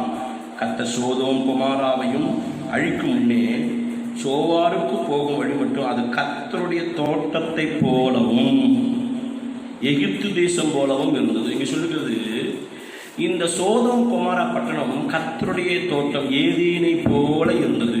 ஏதேன் என்று அல்ல, ஏதேனை போல இருந்தது. ஏதேனை போல. சரி, ஓகே, தெரிந்து கொண்டார். அங்கே போனார். அங்கே தன்னுடைய வேலைகளை தன்னுடைய தொழிலை பண்ணினார். எப்படி அவருடைய மனநிலைமை இருந்திருக்கும்? சந்தோஷமா இருந்தாரா? வாசிப்போமா? 2 பேதுரு 2ஆம் அதிகாரம் 7-8 வசனத்தை வாசிப்போம். அக்கிரமக்காரருக்குள்ளே வாசமா இருக்கையில் அவர்களுடைய காம விகார நடக்கையால் வருத்தப்பட்டு நாள்தோறும் அவருடைய அக்கிரம கிரியைகளை கண்டு கேட்டு நீதி உள்ள தன் இருதயத்தில் வாதிக்கப்பட்ட நீதிமானாகிய லோத்தை. போதும், கவனிங்க. இந்த சோதோம் குமாரா பட்டணம் மிகுந்த செழிப்பானதாக, ஏதேன் தேவன் ஆதியிலே உண்டாக்கின ஏதேனை போல அவ்வளவு ஒரு அழகானதாக காணப்பட்டது. இந்த ஏதேனை போல இருந்ததான இந்த தோற்றம் எப்படிப்பட்டதாக இருந்தது என்று சொல்லியிருக்கிறது. நாம் வாசித்த பேதுருவின் புத்தகத்தில் அக்கிரமக்காரர் நிறைந்ததாய், காம விகாரத்தினால நிறைக்கப்பட்டதாய், நாள்தோறும் அது இப்படிப்பட்ட அநியாய அக்கிரமத்தினால நிரம்பி காணப்பட்டது என்று லோத்து கண்டும் கேட்டும் இருதயத்திலே வாதிக்கப்பட்டான். நீதி உள்ள இருதயத்திலே நீதிமானாய் இருந்தான் என்று சொல்லி கவனிங்க பிரியமானவர்களே. இவன் வாழ்கிற வாழ்க்கை, இவன் இருக்கிற இடம் ஒரு நல்ல இடம் அல்ல, ஒரு நல்ல இடம் இல்லை. தேவன் ஒரு இடத்தை நமக்கு வைத்திருக்கிறார். ஒன்று, அது தேவனுடைய வாசஸ்தலமாகி பரலோகம். இந்த பூமியிலே ஒரு தேவ பிள்ளை ஆறுதல் அடைய, ஒரு தேவ பிள்ளை தேற்றப்பட, ஒரு தேவ ஜனத்திற்கு விடுதலை உண்டாக அது ஒரு இடம் உண்டானால் அது தேவனுடைய பர்வதமாக தேவனுடைய ஆலயம். மறந்துவிடக்கூடாது. ஹல்லேலூயா, ஆண்டவருக்கு மகிமை உண்டாவதாக. பிரியமானவர்களே, இந்த இடத்தை ஒரு மனுஷன் மறந்துவிட்டு அதை போல ஒன்று இருக்கிறது என்பதை நினைத்து சந்தோஷப்படுவார்கள். ஆனால் அவருடைய வாழ்க்கையில் மிகுந்த ஒரு ஆபத்து வருங்கிறத மறந்துடக்கூடாது. லோத்து ஏதேனை போல இருக்கிறதை கண்டு போனார். ஆனால் அது அவருடைய வாழ்க்கையில் மிகுந்த வேதனைய துக்கத்தை உடையதாக காணப்பட்டது என்பது நாம் இந்த வேதத்திலே நாம் அறிந்திருக்கிறோம். ஆகவே இன்னைக்கு ஒருவேளை நீங்கள் அங்கங்கேயும் ஆராதிக்கிற ஆராதனை அது தேவ ஆலயத்தில் ஆராதிக்கிறத விட நல்லதா என்று நீங்கள் நினைத்து விடக்கூடாது. அப்படி திருப்திப்பட்டு விடக்கூடாது. எனக்கு ஒரு தேவ சமூகத்துக்கு எப்போ போவோங்கிறதான ஒரு ஏக்கம் இருந்தால் மாத்திரம்தான் ஒரு நல்ல இருதயம் உங்களுக்குள்ள இருக்குதுன்னு அர்த்தம். நீங்கள் நன்றாக தெளிவாக புரிந்து கொள்ள வேண்டும். நீங்கள் இருக்கிற இடங்கள் ஒருவேளை உங்களுக்கு ரட்சிக்கப்பட்ட ஒரு வீட்டிலேயோ ஒரு சூழ்நிலையிலோ காணப்படலாம். ஆனால் தேவன் வைத்த அந்த இடம், அந்த நேரம் அது சாதாரணமானது அல்ல அப்படிங்கிறத நீங்கள் கவனத்திலே கொள்ள வேண்டும். இப்போ லோத்து தெரிந்து கொண்ட இடம் நல்லது போல இருந்தாலும், அவன் நீதிமானாகவே அந்த இடத்துல வாழ்ந்து வந்தாலும், அது அவனுக்கு ஆவியிலே வளருவதற்கு ஏதுவில்லாத ஒரு இடமாக காணப்பட்டது. ஆகவே நீங்கள் ஜெபிக்கிற நீங்கள் சந்தோஷம், ஆனால் இது நம்மளுக்கு திருப்தி உண்டாக்கிடக்கூடாது. அவர் காட்டின இடத்திற்கு போக வேண்டும் என்கிறதான ஒரு ஏக்கம் நமக்குள்ளே இருக்க வேண்டும். ஆண்டவருக்கு மகிமை உண்டாவதாக. இரண்டாவது ஒரு மனுஷனை குறித்து நான் உங்களுக்கு காண்பிக்க விரும்புகிறேன். திருப்பிக் கொள்வோம். சங்கீதங்களின் புஸ்தகம் 42ஆம் சங்கீதம் 42 4வது வசனத்தை வாசிப்போம். முன்னே நான் பண்டிகையை ஆசரிக்கிற ஜனங்களோடு நடந்து கூட்டத்தின் களிப்பும் துதியுமான சத்தத்தோடே தேவாலயத்துக்கு போய் வருவேனே. இவைகளை நான் நினைக்கும் போது என் உள்ளம் எனக்குள்ளே உருகுது. பிரியமானவர்களே, கவனிக்க வேண்டும். தாவீதுடைய ஒரு ஏக்கத்தை தான் நாம் இங்கே வாசிக்க கேட்டோம். தாவீது, முன்னே நாங்கள் ஐக்கியமாக இருந்தோம். என்னுடைய தலைப்பே நீங்க புரிந்து கொள்ள வேண்டும். முன்னே இப்ப இங்க சொல்லி இருக்கிறது, முன்னே நான் தேவாலயத்துக்கு போய் வருவதை, நான் என்னுடைய சகோதரர்களோடு கூட அன்பாய் ஐக்கியமாய் தேவனை ஒன்று சேர்ந்து துதிப்பதை, ஆராதிப்பதை, ஆண்டவருடைய ஆவியில் நிரம்புவதை நினைக்கும் போது நினைப்பு வருதா? எண்ணம் வருகிறதா? இல்லை இருக்கிற நிலைமையை குறித்து சந்தோஷப்படுகிறோமா? இந்த தாவீது வனாந்தரத்தில் கடந்து சொன்ன ஒரு வார்த்தை. அவர் வனாந்தரத்தில் கடந்தாலும் ஆராதிக்காமல் இல்லை, ஜெபிக்காமல் இல்லை. அவர் ஒருவேளை நான் வனாந்தரத்தில் இருந்தாலும் நான் ஜெபிக்கிறேன், நான் ஆராதிக்கிறேன், அங்கே போகலனாலும் இது எனக்கு போதும் அப்படின்னு நினச்சிருப்பாரானா இந்த வார்த்தையை சொல்லியிருக்க மாட்டார். அதை விட வனாந்தரத்தில் அல்ல, எந்த சூழ்நிலையில் நாம் கடந்து ஜெபித்தாலும் துதித்தாலும் அதை விட தேவன் குறித்த அந்த ஒரு இடமும் அந்த ஒரு வேலையும் வெளியேற பெற்றது என்பதை அவன் உணர்ந்ததுனால முன்னே நடந்ததான அந்த நிலையை நினைத்து அவன் இயங்குகிறவனாயிருந்தான். நமக்குள்ள அந்த இயக்கம் இருக்கிறதா? முன்னே சபை ஒன்றா சேரும்போது எவ்வளோ அன்பா, எவ்வளோ ஐக்கியமா, எவ்வளோ ஒருமனமா நம்ம வாழ்ந்தோம், நம்ம இருந்தோம். இதெல்லாம் நினைத்து பார்க்கிறோமா? இல்லை, எனக்கெல்லாம் அந்த சபையில் அன்பாக இல்லை, எனக்கெல்லாம் நிம்மதியே இல்லை அப்படின்னா அது உங்களுக்குள்ளதான பிரச்சனை. ஆனால் நமக்கு சபை என்கிறது ஒரே சரீரம் என்று சொல்லியிருக்கிறது. அந்த சரீரத்தில் நாம் இணைக்கப்பட்டால், அந்த சரீரத்தில் சந்தோஷம் வந்தாலும், அந்த சரீரத்தில் துன்பம் வந்தாலும் எல்லாவற்றுக்கும் அதனுடைய பங்கு இருக்கு. நன்றாக புரிந்து கொள்ள வேண்டும். இந்த தாவீது முன்னே நான் ஆராதித்த, முன்னே நான் பண்டிகைக்கு போய் வந்த, என்னுடைய சகோதரர்களோடு நடந்து கொண்ட அந்த சந்தர்ப்பம் எவ்வளோ மகிமையானது என்பதை நினைத்து அவன் அங்கலாய்க்கிறவனாக இருந்தான். அந்த அங்கலாய்ப்பு இருக்கிறதா பிரியமானவர்களே? அது உங்களுக்குள்ளே அதை தூண்டிவிட வேண்டும் என்பதுதான் இன்னைக்கு என்னுடைய ஆசையாக நான் இந்த வார்த்தைகளை நான் கர்த்தருடைய சமூகத்தில் உட்கார்ந்து தியானித்து உங்களோடு கூட நான் பகிர்ந்து கொள்கிறேன். ஆகவே நம் முன்னே நடந்த அந்த ஐக்கியத்தை நாம் வளர வைக்கிறதுக்கு, புதுப்பிக்கிறதுக்கு ஒரு இயக்கமுடையவர்களாக இருக்க வேண்டும். மூன்றாவதாக வாசிப்போம். தானியேல் தீர்க்கதரிசன புஸ்தகம் 6ஆம் அதிகாரம் 20வது வசனத்தை வாசிப்போம். தானியேல் தீர்க்கதரிசன புஸ்தகம் 6ஆம் அதிகாரம் 20வது வசனம். ராஜா கெபியின் கிட்ட வந்தபோது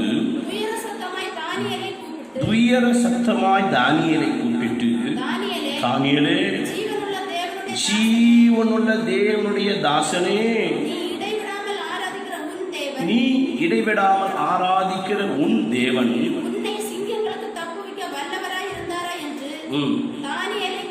கேட்டான். கவனிங்க பிரியமானவர்களே, தானியேலை பார்த்து ஒரு ராஜா சொன்ன சாட்சியை தான் நாம் வாசித்தோம். தானியேல் இடைவிடாமல் தேவனை ஆராதிக்கிற ஒரு மனுஷனாக இருந்தார் அப்படின்னு சொல்லியிருக்கிறது. இடைவிடாமல் ஆராதிக்கிற ஒரு மனுஷனாக காணப்பட்டார் என்று சொல்லியிருக்கிறது. இப்போ தானியேல் எப்படிப்பட்ட ஒரு வாழ்க்கை வாழ்ந்தார்னா, இடைவிடாமல். நீங்கள், நான் எனக்கு வாசிக்க நேரம் இல்லை, நான் வசனத்தை மாத்திரம் சொல்லிக் கொடுக்கிறேன். இதே தானியேல் 3:17-18 எஸ்தர் 3ஆம் அதிகாரம் 2வது வசனத்திலலாம் நீங்கள் வாசிக்கும்போது அங்கே தேவனை தவிர எந்த மனுஷனையோ அல்லது எப்பேற்பட்டதான விக்கிரகத்தையோ சேவிக்க மாட்டேன் என்று சொல்லி வைராக்கியமாக ஜீவனை கொடுக்கிறது துணிந்த தேவனுடைய பிள்ளைகளை கொண்டு சொல்லியிருக்கிறது. கவனிக்க வேண்டும். இவ்வளவு நான் அடிமையாக வாழ்ந்த இடத்துல, சுயாதீனம் இல்லாத இடத்துல கர்த்தரை அந்த அளவுக்கு பிரியமாய் நடந்தும் தேவனுக்கு உகந்தவர்களாய் வாழ்ந்தும் அவருடைய இருதயம் அவர்களை திருப்திப்படுத்தவில்லை. ஆதாரமாக சொல்லட்டுமா? வாசிங்க பார்ப்போம். சங்கீதங்களின் புஸ்தகம் 137ஆம் சங்கீதம் 137ஆம் சங்கீதம் 3வது 4வது வசனத்தை வாசிப்போம். 3வது 4வது வசனம். எங்களை சிறைப்பிடித்தவர்கள் எங்கள் பாடல்களையும் எங்களை பாழாக்கினவர்கள் மங்கள கீதங்களையும் விரும்பி சீயோனின் பாட்டுகளில் சிலதை சொன்னார்கள். கர்த்தரின் பாட்டை அந்நிய தேசத்தில் நாங்கள் பாடுவது எப்படி? எருசலேமே, நான் உன்னை மறந்தால். எனக்கு அன்பான தேவ பிள்ளைகளே, எவ்வளோ ஒரு மனுஷனுடைய ஆதங்கத்தை இந்த இடத்துல குறிப்பிட்டிருக்கிறார்.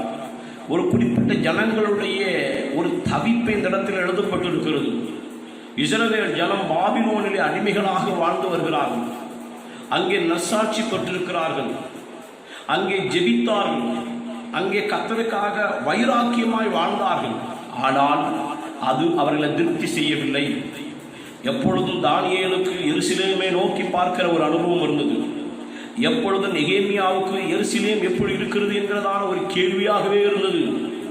இப்படி ஒவ்வொரு மனுஷர் ஆவிக்குரியவர்கள் யூதர்களுக்குள்ளே எருசலேம் எருசலேம் எருசலேம் என்கிறதான ஏக்கம் மாத்திரமே நிறைந்திருந்தது. இன்னைக்கு நமக்கு நம்ம ஜெபிக்கிற ஜெபம், நம்ம பாடுற பாடல், நம்ம வேதம் வாசிக்கிறது திருப்திப்பட்டு விடுகிறது. கர்த்தருடைய சமூகத்தை குறித்ததான ஒரு அக்கறை, ஒரு தாகம் இல்லைன்னா வஞ்சிக்கப்பட்டிருக்கிறோங்கிறத மறந்துடக்கூடாது.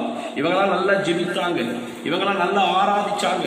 ஆனாலும் அதை விட என் தேவன் முன்குறித்த, என் தேவன் வாக்கு பண்ணின அந்த ஸ்தலம் வெளியேறப்பட்டது என்பதை அவர்கள் அறிந்திருந்தார்கள்.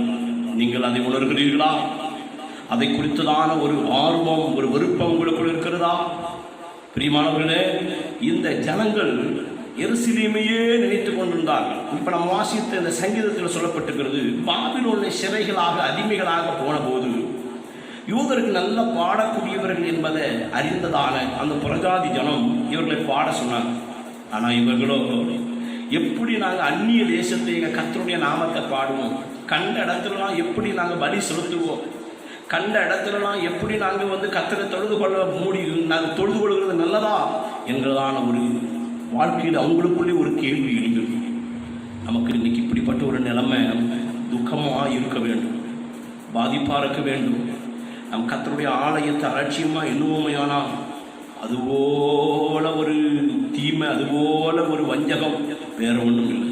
சீக்கிரத்தில் கர்த்தர் சீயோனின் சிறையில் பெற்றிருப்பேன்னு சொன்னது போல இஸ்ரவேல் ஜனங்களை திரும்பவும் கொண்டு வந்து இஸ்ரவேல் தேவனுடைய ஆலயத்துக்கு அஸ்திவாரம் போட்ட போது அவர்கள் சந்தோஷப்பட்டு அவர்கள் ஆலயத்தை கட்டி முடித்து அங்கே பலி செலுத்தின போது பிந்தின பெரிய மகிமை இறங்கி அந்த ஜனங்களை சோதனம் பலன் கொள்ள செய்தது போல சீக்கிரத்திலே கர்த்தர் நம்மை கொண்டு சேர்த்து தேவனை மகிமைப்படுத்தி தேவ பலனை பெற்றுக்கொள்ள நாம் வாஞ்சிப்போம். கர்த்தர் நம்மை அதிகமாக ஆசீர்வதிப்பாராக. ஆகவே நான் சொல்ல வர்றது காரியம் என்னன்னா, நாம் வாழ்ந்த வாழ்க்கை, இப்பொழுது இருக்கிற நிலைமை நமக்கு நன்றாக தான் இருக்கிறது போல இருந்தாலும் அதை நம்மளை திருப்திப்படுத்தி விடக்கூடாது. சோத்திரம். ஆகவே நம்முடைய பாடல், நம்முடைய ஆராதனை, இப்பொழுது இருக்கிற நிலைமை நம்மளை திருப்திப்படுத்தக்கூடாது. எருசலேமில் போய் தேவன் முன் குறித்த ஆலயத்தில் போய் ஆராதிக்கிறதுங்கிற ஒரு எண்ணம் நமக்குள்ளே உண்டாகட்டும். கர்த்தர் நம்மை ஆசீர்வதிப்பாராக. 4வதாக ஒரு காரியத்தை வாசிப்போம். லூக்கா எழுதின சுவிசேஷம் 11ஆம் அதிகாரம். லூக்கா எழுதின சுவிசேஷம் 11ஆம் அதிகாரம் 35வது வசனத்தை வாசிப்போம். ஆகையால் உன்னில் உள்ள வெளிச்சம் இருளாகாதபடிக்கு எச்சரிக்கையாயிரு. ஆகையால் உன்னில் உள்ள வெளிச்சம் இருளாகாதபடிக்கு எச்சரிக்கையாயிரு. பிரியமானவர்களே, நம்முடைய வெளிச்சம் இருளாய் போய்விடக்கூடாது அப்படின்னு ஆண்டவர் விரும்புகிறார். அப்போ நம்முடைய வெளிச்சம் இருளாய் போய்விடக்கூடாதுன்னா நம்ம எப்படி நடந்து கொள்ள வேண்டும் அதை நீங்கள் புரிந்து கொள்ளணுமானா மத்தேயு 5ஆம் அதிகாரத்தில் திருப்பங்க மத்தேயு சுவிசேஷம் 5ஆம் அதிகாரம் 14வது 15வது வசனத்தை வாசிக்கலாம். நீங்கள் உலகத்துக்கு வெளிச்சமாக இருக்கிறீர்கள். மலையின் மேல் இருக்கிற பட்டணம் மறைந்திருக்க மாட்டாது. விளக்கை கொளுத்தி மரக்காலால் மூடி வைக்காமல் விளக்கு தண்டின் மேல் வைப்பார்கள். அப்பொழுது அது வீட்டில் உள்ள யாவருக்கும் வெளிச்சம் கொடுக்கும். பிரியமானவர்களே கவனிங்க, இங்க சொல்லி இருக்கிறது உன்னில் உள்ள வெளிச்சம் இருளாகாது. நீ இப்ப வெளிச்சமாக தான் இருக்கிறாய். இந்த வெளிச்சம் இருள் ஆகிடக்கூடாதுன்னா சீக்கிரத்திலே இந்த விளக்கு இந்த வெளிச்சம் எங்க வைக்கணுமோ எந்த இடத்துல நிறுத்தணுமோ அங்க நிறுத்தப்பட வேண்டும். அப்பதான் இந்த வெளிச்சம் இணைந்து போகாது. அப்பதான் இந்த வெளிச்சம் நின்று விடாது. சோதரம். ஆகவே எங்க போகணுமோ அங்க போயிடணும், எங்க நிக்கணுமோ அங்க நிக்கணும். சோதரம், இன்னைக்கு இதே நிலைமையை நினைத்து நிறைய பேருடைய வாழ்க்கையில சந்தோஷப்பட்டு வஞ்சிக்கப்பட்டு விடக்கூடாது. சீக்கிரத்திலே நமக்கு ஒரு விளக்கு தண்டாகி ஒரு ஆலயத்தை வைத்திருக்கிறார், ஒரு வாசஸ்தலத்தை கர்த்தர் வைத்திருக்கிறார். அந்த ஸ்தலத்துக்காக நாம் வாஞ்சிப்போம். சியோனை குறித்து இஸ்ரவேல் ஜனம் வாஞ்சித்தது போல நாம் வாஞ்சிக்க வேண்டும். தாவீது போன்ற பரிசுத்தவான்கள் ஆலயத்தை வாங்கியது போல வாஞ்சிக்க வேண்டும். நம்முடைய விளக்கு அணைந்து போய்விடக்கூடாது. நம்ம மத்திய 25ஆம் அதிகாரத்தில் ஒரு சம்பவம் சொல்லப்பட்டிருக்கிறது. 5 புத்தி இல்லாத கன்னிகைகள் புத்தி உள்ளவரிடத்திலே ஓடி வந்து கேட்குறாங்க, எங்களுக்கும் கொஞ்சம் எண்ணெயை தாங்க.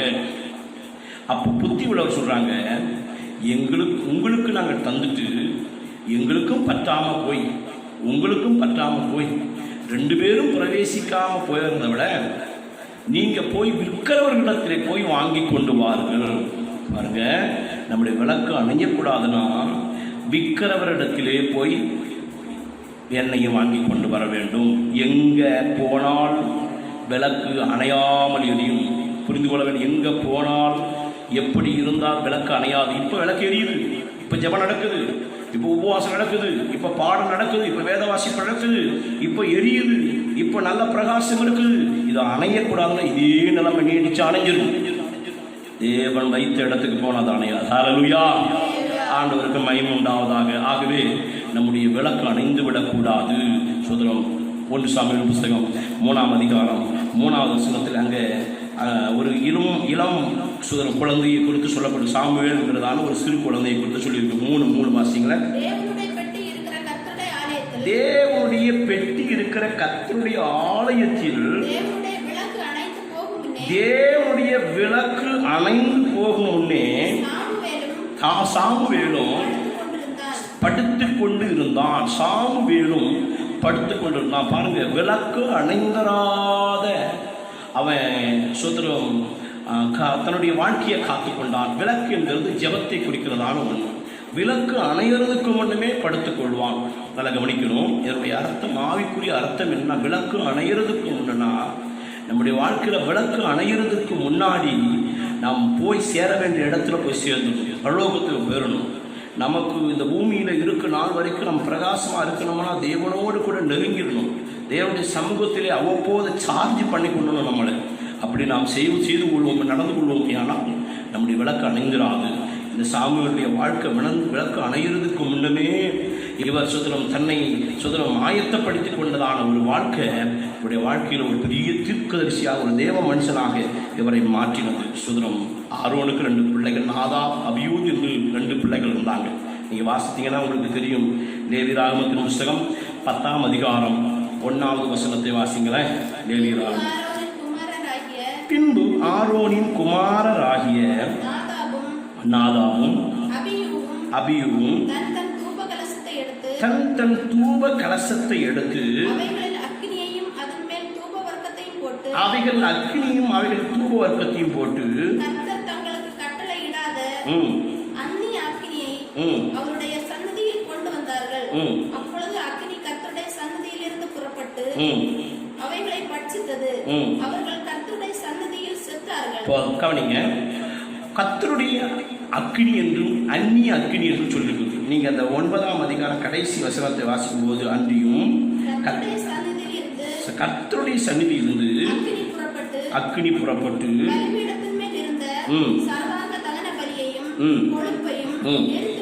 எரித்து விட்டது. இங்கே கவனிக்கணும், இந்த முந்தின அதிகாரம் கடைசி வசனத்தில் சொல்லியிருக்கிறது கர்த்தருடைய சந்நிதியிலிருந்து அக்கினி இறங்கினது அப்படின்னு. அப்போ மோசையும் ஆரோனும் செலுத்தின பலியை கர்த்தருடைய சமூகத்திலிருந்து இறங்கின அக்கினி அது ஏற்றுக்கொண்டது. சோத்திரம். சில பரிசுத்தவான்கள் அக்கினி சோத்திரம் அவங்களுடைய பலிகளை அக்கினி பற்றி ஏற்றுக்கொண்டது. எலியா செலுத்தின பலியை அக்கினி ஏற்றுக்கொண்டது. கிதியோன் செலுத்தின பலியை அக்கினி ஏற்றுக்கொண்டது. ஆபிரகாம் அவர் செலுத்தின பலியை அக்கினியினால் அவர் ஏற்றுக்கொண்டார். இப்படி இங்கே ஒரு தேவனுடைய அக்கினின்னு ஒன்று இருக்கும். இந்த அக்கினி எப்படிப்பட்டதை செய்யும்? அந்நிய அக்கினி காயப்படுத்தும், நம்மளை எரிக்கும், நமக்கு சேதத்தை உண்டாகும். இது மாம்சத்தின்படி உலகத்தில் உள்ள அக்கினி. ஆனால் தேவனிடத்திலிருந்து இறங்குற அக்கினி அது ஒரு மனுஷனையும் வேதனைப்படுத்தார். நல்லா கவனிக்க வேண்டும். சோத்திரம். மோசே ஆடு மேய்த்து கொண்டிருக்கும் போது ஒரு தரிசனம் காண்கிறார். ஒரு முட்செடி எரிகிறதா. ஆனால் கிட்டே போய் பார்க்கிறார், அந்த முட்செடி ஒரு அனல் உண்டாயிருக்கிறதே தவிர அதில் ஒரு இலையும் கருகி தீர்ந்து போகணும். தான் தேவனுடைய அக்கினி. தேவனுடைய அக்கினி நம்ம மேல் இறங்கினா நமக்குள்ள ஒரு பிரகாசம் உண்டாகும். நம்மளை ஒருவரும் தொட முடியாது, நம்மளை ஒருவரும் குறைத்து மதிப்பிட முடியாது. அதே நேரத்தில் நமக்கு எந்த பாதிப்பும் வராது, நமக்கு எந்த விதமான கேடும் உண்டாகாது. ஒருத்தர் நம்ம இடத்துல நெருங்க முடியாது, ஒரு பயம் உண்டாகும். நம்ம இடத்துல ஒரு கேடு உண்டாகும். ஏசாயா தரிசனம் கண்டபோது கர்த்தரிடத்திலிருந்து தேவனுடைய பர்வத சமூகத்திலிருந்து குரட்டினால ஒரு தேவதூதன் ஒரு அக்கினி தகலை கொண்டு வந்து ஏசாயாவின் நாவை தொட்டபோது நாவு புண்ணாச்சுன்னு சொல்லலை, அது பரிசுத்தமானதுன்னு சொல்லியிருக்கோம், சுத்தமானதுன்னு சொல்லியிருக்கோம். மேல் வீட்டு அறையிலே அப்போஸ்தலர் 2ஆம் அதிகாரத்தில் மேல் வீட்டு அறையிலே இறங்கின அக்கினி அவர்கள் பயத்தை நீக்கி அவர்களுக்கு நல்ல கிருபை வரங்களை கொடுத்தது. அக்கினி மயமான நாவுகள் அவங்க மேலே இறங்கினதுன்னு சொல்லிக்கிறது. பார்வைக்கு அக்கினியாகவே இறங்கினது. அந்த அக்கினி அடைந்துடக்கூடாதுன்னா கவனமாக இருக்கணும். இந்த நாதாபா அபியூகம் கவனமில்லாத போயிட்டாங்க. இது இல்லைனாக்க இன்னொரு அக்கினியை கொண்டு வந்துடலாம், கொஞ்சம் தீப்பெட்டியை வச்சு கொளுத்திடலாம் அப்படின்னு நினைச்சாங்க. அது அவங்களுக்கு கேடா போச்சு. நம்ம அப்படிப்பட்டவர்களாக இல்லாமல் கர்த்தருடைய அக்கினியை அணைத்து போடாமல், கர்த்தருடைய வெளிச்சத்தை அணைக்கிறதுக்கு இடம் விடாமல் தேவ சமூகத்தை வாஞ்சிப்போம். கர்த்தர் நம்மை ஆசீர்வதிப்பார். கடைசி பண்ணே ஒன்று மாத்திரம் நான் உங்களுக்கு சொல்லி நான் கடந்து போக விரும்புகிறேன். வாசிப்போம். 2 கொரிந்தியர் புத்தகம் 10ஆம் அதிகாரம் 12வது வசனத்தை வாசிப்போம். 2 கொரிந்தியர் 10:12. ஆகிலும் தங்களை தாங்களே மெச்சிக் கொள்கிற சிலருக்கு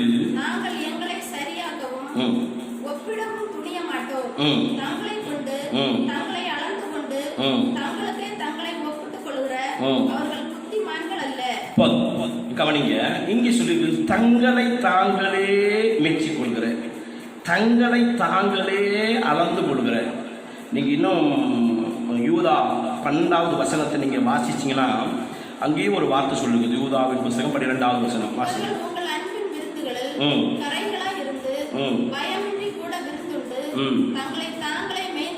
தங்களை தாங்களே மேய்த்துக் கொள்கிற. இன்னொரு வசனத்தை கூட வாசித்துருவோம். ஏசாயாவின் புத்தகம் 66ஆம் அதிகாரம் 17வது வசனத்தை வாசிப்போம். 66:17வது வசனத்தை வாசிப்போம். தங்களை தாங்களே பரிசுத்தம் பண்ணி கொள்கிற போது கவனிக்க வேண்டும். இங்கே தங்களை தாங்களே மேய்த்துக் கொள்கிற, தங்களை தாங்களே பரிசுத்தம் பண்ணி கொள்கிற, தங்களை தாங்களே மெச்சி கொள்கிற, தங்களை தாங்களே அளந்து கொள்கிற ஒரு நிலை ஜனங்களுக்குள்ளே இருந்தது. அன்பானவர்களே, இன்னைக்கு இன்னைக்குள்ள நிலைமையை நாம் திருப்திப்பட்டோமே, ஆனால் எந்த ஒரு நிலையில தான் நாம் இருக்கிறோங்கிறத மறந்துடக்கூடாது. நமக்கு நம்ம அளவல்ல, நமக்கு வேதம் ஒரு அளவுகோலாக இருக்கிறது, நமக்கு வேதம் ஒரு கண்ணாடியாக இருக்கிறது, மறந்துடக்கூடாது. யாக்கோபின் புத்தகம் 1ஆம் அதிகாரம் 23வது வசனத்தை வாசிப்போம். யாக்கோபு 1ஆம் அதிகாரம் 23வது வசனத்தை வாசிப்போம். எண்ணத்தினாலெனில் ஒருவன் திருவசனத்தை கேட்டும் அதன்படி செய்யாதவனானால் சுபாவ முகத்தை பார்க்கிற இப்போ கவனிங்க, சுபாவ முகத்தை பார்க்கிற மனுஷனுக்கு ஒப்பா இருக்கிறான். இங்க சொல்லியிருக்கிறது, கண்ணாடியிலே தன் முகத்தை பார்க்கிற ஒரு மனுஷனுக்கு தன்னைத்தானே அளந்து கொள்கிற ஒரு மனுஷன் ஒப்பா இருக்கிறான் என்று சொல்லியிருக்கிறது. நம்மை நாமே நாம் அளந்து கொள்ளும், நம்மை நாமே நாம் திருப்திப்பட்டு விடக்கூடாது. நாம் அளக்கணுமானால் நமக்கு ஒரு அளவுகோல் வேதம் இருக்குது. நம் அழகுபடுத்த நமக்கு கண்ணாடி என்கிற வேதம் ஒன்று இருக்குது. இந்த கண்ணாடியாகிய வேதத்தை விட்டுட்டு நம்மளை நாமே மெச்சு கொண்டோமே ஆனால், நம்மளை நாமே நாம் அளந்து கொண்டோமே ஆனால் நாம் வஞ்சிக்கப்படுகிறோம் என்பது அர்த்தம். அதே நேரத்தில் கர்த்தருக்கு முன்பாக நின்று எது சரி எது தவறு என்பதை ஆண்டவரே எனக்கு சுட்டி காட்டும். தாவீது சொல்கிறாரே, நான் நடக்க வேண்டிய வழி எனக்கு காட்டும், என்மேல் உங்கள் கண்ணை வைத்து ஆலோசனை சொல்லும் என்று கேட்கிறாரு. ஆண்டவர் அவனுக்கு நான் நீ நடக்க வேண்டிய வழி உனக்கு காட்டும்னு சொல்றாரு. அதுபோல பிரியமானவர்களே, இங்கே பரிசுத்த மனுஷனுடைய ஏக்கம் தன்னுடைய போக்கு சரியானது என்று அவர்கள் திருப்திப்படவில்லை. அவர்கள் உட்கார்ந்து தங்களை ஆராய்ந்தார்கள். எது செய்தால் எது ஆண்டவருக்கு பிரியமா இருக்கு, எது பிரியமா இருக்காது என்பதை வேதத்துக்கு ஒப்பிட்டு பார்த்தார்கள். அல்லது அநேக பரிசுத்தவான்கள் கூடி முடிவு செய்தார்கள். அப்போ ஒரு நல்ல முடிவு வந்தது. இன்னைக்கு நம்ம செய்கிறதெல்லாம் நல்லது என்று நினைத்து கொண்டிருக்கிறோம். ஆகவே இப்போ நம்ம செய்கிறதான செயல்கள் நம்மளை திருப்திப்படுத்தாதபடிக்கு நமக்கு ஒரு அளவுகோலாகிய பரிசுத்த ஆலயம் இருக்குது. அங்கே போனாதான் நம்மளை வெட்ட வேண்டிய, செதுக்க வேண்டிய, நம்மளை சரிப்படுத்த வேண்டிய அங்கே சிற்பாசாரியர்கள், அதுக்குரிய ஆயுதங்கள், அதுக்குரியதான சுமூகமான சூழ்நிலைகள் அங்கே இருக்கிறது என்பதை நாம் புரிந்து கொண்டு நாம் அப்படிப்பட்டதான தேவனுடைய சமூகத்தை நாம் வாஞ்சிப்போம். கர்த்தர் நிச்சயமாய் நம்மை ஆசீர்வதிப்பாராக. பிரியமானவர்களே, நான் இவ்வளவு நேரம் உங்களோடு கூட நான் பகிர்ந்து கொண்ட காரியம் என்னன்னா, இயேசு கிறிஸ்து இந்த பூமியிலே ஒரு வாலிபனை உயிரோடு எழுப்பின போது தேவன் நம்மை சந்தித்தார் அப்படிங்கிற ஒரு சந்தோஷம் இந்த ஜனங்களுக்கு வந்து, அப்போ எப்பொழுது சந்திப்பாருங்க ஒரு ஏக்கம் இருந்திருக்குது.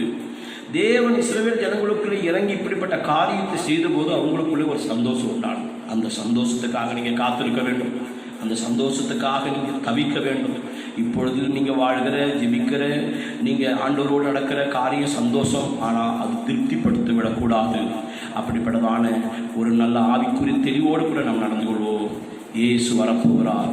அவர் வரும்போது அவருடைய சமூகத்திலே நிற்கிற ஒரு மனுஷன்தான் அவருடைய மனவாட்டியாக, அவருடைய பிள்ளைகளாக, அவருக்கு உகந்தவர்களாக மாற முடியும்.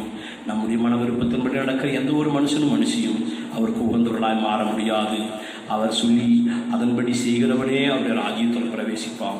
அவர் சொல்லிய வார்த்தையின்படி செய்கிறவனே கண்மனின் மேல் கட்டின வீட்டுக்கு ஒப்பாக இருப்பான். அவர் சொல்லிய வார்த்தையின்படி செய்கிறவனே அவருக்கு சகோதரனும் சகோதரியின் தாயுமா இருப்பான் என்றெல்லாம் சொன்னது போல, அவர் என்ன விரும்புகிறாரோ, அவர் என்ன நினைக்கிறாரோ அதை செய்ய நாம் விரும்புவோம். நம்முடைய விருப்பத்தை நாம் சிலுவையில் அறைந்து நம்முடைய விருப்பத்தை நாம் நிறைவேற்ற நாம் உட்படாமல் அவருடைய விருப்பத்தை நிறைவேற்றுவோம். கர்த்தர் உங்களை ஆசீர்வதிப்பாராக. ஆண்டவருக்கு நான் மகிமை உண்டாகட்டும். ஜெபிப்போமா. நல்ல பிதாவே, கிருபை நிறைந்த நல்ல தெய்வமே, இந்த நல்ல நாளுக்காக மகிமைப்படுத்துகிறேன், துதிக்கிறேன். அப்பா, கொஞ்ச நேரம் உடைய சமூகத்தில் தரித்திருக்கும், உடைய நாமத்தை மகிமைப்படுத்தும் தேவன் தந்த கிருபைக்காய் ஸ்தோத்திரம். கர்த்தாவே, ஆண்டவரே, மகமத்திற்குதரிசியானவர் நமக்குள்ளே வந்திருக்கிறார் என்றும் தேவன் நம்மை சந்தித்தார் என்றும் அந்த ஜனங்கள் சந்தோஷப்பட்டார்கள். எங்களை எப்பொழுது சந்திப்பார் என்று ஒரு ஏக்கம் இருந்திருக்கிறது அல்லவா? எங்களுக்குள்ளேயும் அந்த ஏக்கம் உண்டாகும். நாங்கள் எவ்வளவு விடுதலையோடுமை ஆராதித்தோம், எவ்வளவு மகிமையான ஒரு அனுபவத்தை, ஒரு ஆவியின் நிறைவை நாங்கள் கண்டு அனுபவித்திருந்தோம். எவ்வளவு வசனம் மகிமையாய் பணிவோடு இறங்கினது உண்டு. இன்னைக்கு அதெல்லாம் இல்லாத ஒரு நிலைமையில நாங்கள் தள்ளப்பட்டோம். ஒருவேளை இன்னைக்கும் அங்கங்கே ஜெபிக்கலாம், துதிக்கலாம், இதில் நாங்கள் சந்தோஷப்பட்டு விடாதுமா. தாவீதை போல, இன்னும் பாபிலோனுக்கு போன பரிசுத்தவான்களை போல நாங்கள் ஆதி நிலைமையை இயங்குகிறவர்களாய், ஆலயத்தை குறித்த ஒரு ஆர்வமுடையவர்களாய் நாங்கள் காணப்படுகிறவர்கள். ஆலயத்தை மறந்துடக்கூடாது, ஆராதனையை மறந்துடக்கூடாது, அற்பமாய் எண்ணிவிடக்கூடாது. தேவ சமூகத்தை அதிகமாக நேசிக்கிறவர்களா தொடர்ந்து முடிய பிள்ளைகளை பரிசுத்தப்படுத்த ஆசு. இந்த பொல்லாத தீமைக்கு விலக்கி ரட்சி. தேசத்துக்கு இறங்கும், உலக நாடுகளுக்கு இறங்கும், சபையை பாதுகாக்கும், எங்களை வருகைக்கு ஆயத்தப்படும். குறிப்பாக இந்த கொரோனாங்கிறதான இந்த வியாதியில் இருந்து ஜனங்களை காப்பாற்றுங்க. ஜனங்க மேல மனதுருங்க.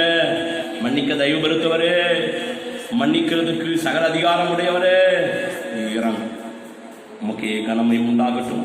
தொடர்ந்து ஊழியர்கள் குடும்பத்தில் ஆசீர்வதி. இயேசுவின் நாமத்தில் ஜெபிக்கிற நல்ல பிதாவே, ஆமென் ஆமென். என் ஆத்துமாவே கர்த்தரை ஸ்தோத்திரி, என் உள்ளமே கர்த்தருடைய பரிசுத்த நாமத்தை.